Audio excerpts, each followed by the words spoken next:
I think to cheer people up and not sound like a downer tonight, I'd like to play another cut from my book, Train Tracks, out in paperback at bookstores everywhere. My Family Stories, that is my signature. We'll play When Pasta Was Spaghetti.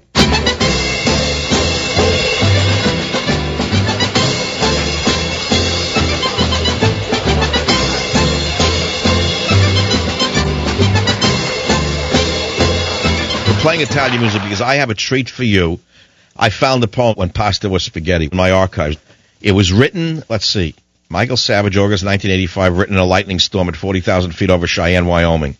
When I thought the plane was going to crash, I wrote When Pasta Was Spaghetti. So here it is, whether you like it or not, all right? So you liberals get ready to sneer, and you sane people get ready to enjoy it because it's a wonderful poem. So play the music again. Go ahead.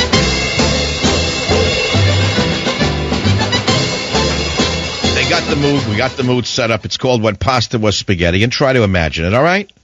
The hairy forearms of New York serve you your coffee with a turning gesture, an offering that says drink, eat, enjoy.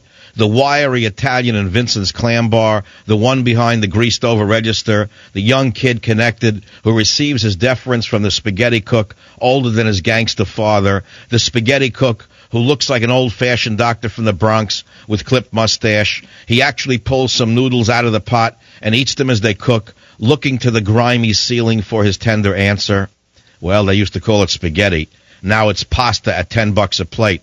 The smoky windows of Romeo's Spaghetti now offers radios and knickknacks. It was 50 cents a plate then. In neon letters that you couldn't miss, even through a fogged-over window on a cold winter's eve, there was life. Marinara sauce that smacked to the sea.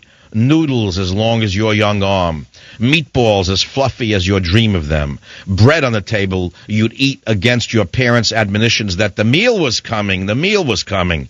And men, some burly with black hairy forearms whose smiles scared you, and little skinny guys with the look of murder on their faces, and people who slurped their spaghetti straight to their mouths from the plate, one motion like Chinese shoveling rice at mouth with clicking sticks. That was gusto before it became a beer ad. That was taste before it became a synonym for fashion. That was spaghetti before it became pasta. Play the music, basta.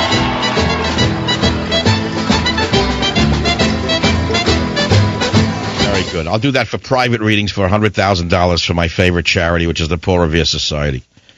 You want me at your That was When Pasta Was Spaghetti.